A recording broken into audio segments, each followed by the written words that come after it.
CPA zone 3 की ये सम्मेलन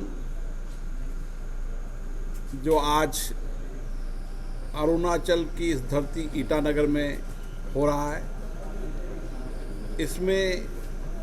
सभी उत्तर पूर्व राज्य की विधानमंडल के अध्यक्ष, डिप्टी स्पीकर, सभी प्रतिनिधिगण आपस में चर्चा करेंगे, संवाद करेंगे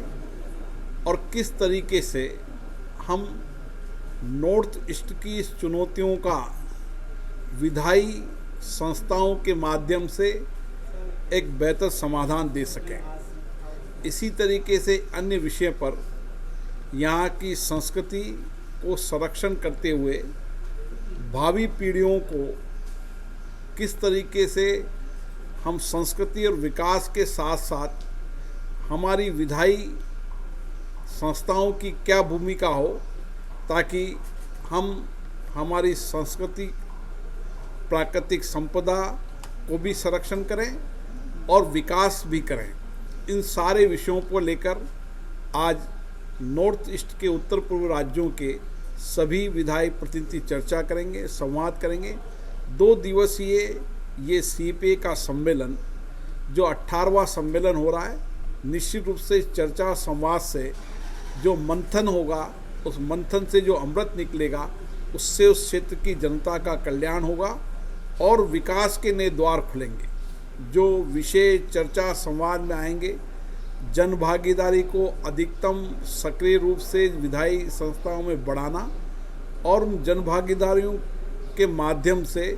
जनता की अपेक्षाएं, आकांक्षाओं को प्रतिनिधियों के माध्यम से,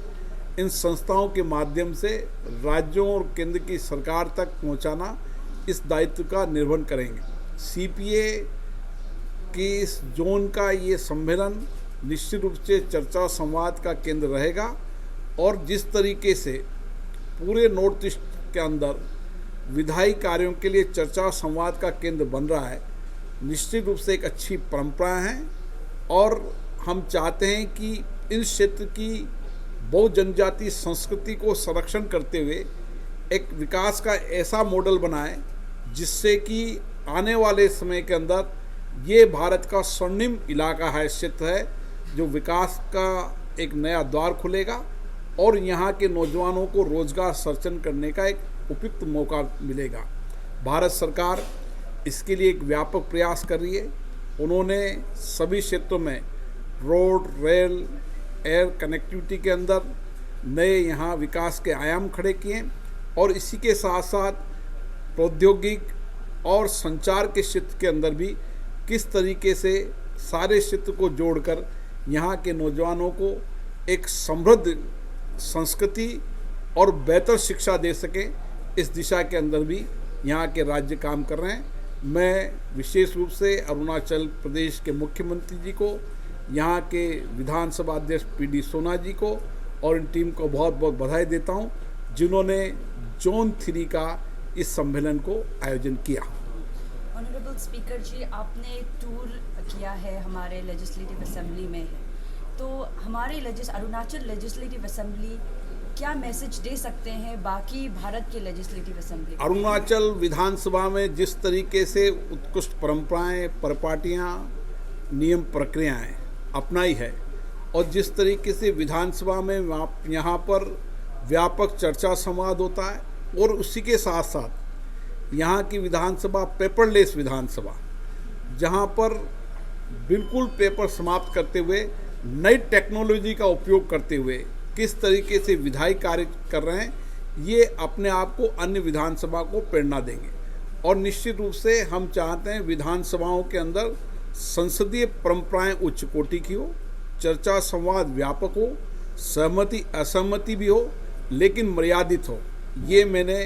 अरुणाचल विधानसभा में देखा कि यहाँ व्यापक चर्चा होती है, संवाद होती है, सहमति असहमति भी होती है लेकिन मर्यादित तरीके से होती है। और जिस तरीके से मैंने यहाँ की समृद्ध लाइब्रेरी देखी,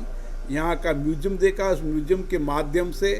किस तरीके से अरुणाचल प्रदेश की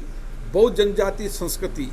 और अरुणाचल की विकास की यात्रा बताइए। आने वाली पीढ़ियों को ये प्रेरणा देगी कि हम किस तरीके से हमारी संस्कृति को संरक्षण करते हुए विकास के नए आयाम खड़े कर सकते हैं। सर, आपका पहली बार था यहाँ पे अरुणाचल प्रदेश में, आपका जर्नी कैसा रहा? आपने कनेक्टिविटी के भी बारे में स्पीच में कहा। मैंने अरुणाचल की मेरी पहली यात्रा है और आने वाले समय के अंदर जिस तरीके की रोड कनेक्टिविटी यहाँ बेटर हुई है, एयरपोर्ट नया बन रहा है, एयर कनेक्टिविटी भी बेटर होगी, ताकि जितनी कनेक्टिविटी बनेगी उतनी ही हम यहाँ के उत्पादों को, चाहे एग्रीकल्चर प्रोडक्शन को हो, चाहे हस्तशिल्प उत्पादक हो, चाहे पर्यटन को डेवलप कर पाएंगे। मुझे आशा है दिशा के अंदर राज्य के मुख्यमंत्री बेहतरीन काम कर रहे हैं।